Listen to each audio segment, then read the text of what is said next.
This is The Rumor Report with Angela Yee on The Breakfast Club. So listen up. Well, Gayle King responded to all this backlash she got for the questions she asked Lisa Leslie about Kobe Bryant. And here's what she had to say about the backlash. I know that if I had only seen the clip that you saw, I'd be extremely angry with me too. I am mortified, I'm embarrassed, and I am very angry. Unbeknownst to me, my network put up a clip from a very wide-ranging interview, totally taken out of context, and when you see it that way, it's very jarring. And yes, we talked about that court case. And I wanted to get Lisa's take on it as a friend who knew him well. All right. Well, CBS this morning has pretty much decided to change their internal process after Gayle King blasted them for putting out that clip to promote the interview, as you can hear. And I guess they just weren't protecting their most high-profile anchor. A lot of her coworkers also are angry at CBS.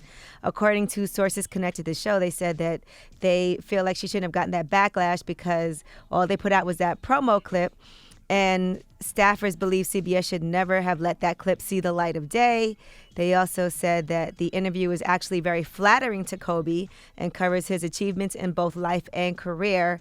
And basically they put that out because, as Gayle King said, it was very salacious. I still haven't seen the full interview. There was one question that she asked that I think was a fair question, journalistic question, and that was, should any of this be part of his legacy? Should we, even be talking about this? That was a fair question. But it was the pushing back on the part when, Lisa said, hey, I've never seen that side of him, yada, yada, yada. And Gayle was like, yeah, but you wouldn't. And it's like, well, I don't think it should have been brought up regardless, though. I don't think any of that would have been brought up regardless. He was found not guilty. It's not a conversation. The man just died. We're talking about his accolades and everything that he's done. That he was found not guilty. That's like bringing up something. Well, what about this? If I'm found not guilty, why are we even discussing it? Why are we even talking about it? If you're having a conversation about somebody's whole life and the whole totality of their life, Kobe Bryant, a public figure, that was a part of his life. But if I'm found not guilty, that's not a part of my life. That's like somebody could be charged with anything in the world. But if I'm found not guilty, why are we even discussing it? It was such a high-profile case, and even though it was brought up again when he got nominated for an Oscar. Yeah, and other people have brought it up,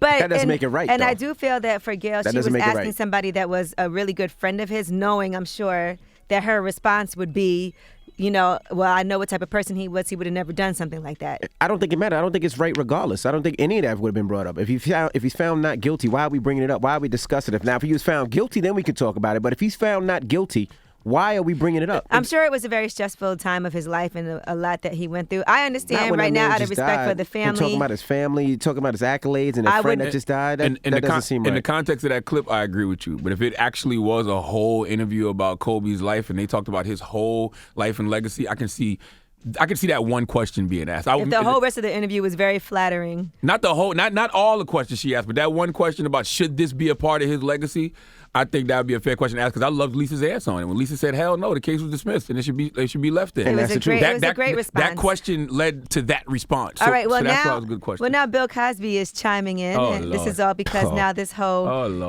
Snoop Dogg said, did that fake-ass Michael Jackson ish to tarnish his name with them lying-ass kids? And here she is with a known rapist smiling and laughing, F you and Gayle, free Bill Cosby. Snoop Dogg posted a picture of Oprah with Harvey Weinstein and said that. This is a lot. And Bill Cosby responded, Snoop, when they brought me to my gated community and placed me inside of my penthouse, they didn't win, nor did they silence me. It's so sad and disappointing that successful black women are being used to tarnish the image and legacy of successful black men, even in death. Are these people that in need of fame, ratings, and or money? On behalf of myself, Camille, and my family, thank you, and thank you.